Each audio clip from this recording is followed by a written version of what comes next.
আসসালামু আলাইকুম। হ্যালো বন্ধুরা, কেমন আছেন? আশা করি সবাই ভালো আছেন। প্রতিদিনের মতো আজকেও চলে আসলাম নতুন একটি টপিক নিয়ে। আজকে রাস্তার পাশে যাওয়ার সময় হঠাৎ এক জায়গায় দাঁড়িয়েছিলাম। তো দাঁড়ানোর সময় হঠাৎ চোখে পড়লো একটি সুপারি গাছ। আর সেই সুপারি গাছে দেখা মিলে এক অদ্ভুত পোকা। এই যে এই পোকাটা কিছুটা জোকের মতো, দেখেন কিভাবে সে উপরে উঠতেছে।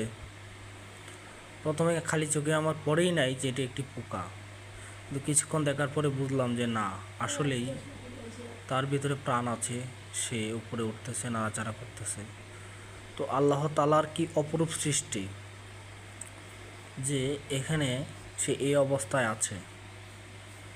ভালো করে লক্ষ্য না করলে বুঝতেই পারতাম না। আমরা ছোটবেলায় অনেকেই দেখেছি যে এই পোকাটা সুপারি গাছে আছে, কিন্তু আসলে কেউ কখনো জানার চেষ্টা করি নাই এটি কি পোকা।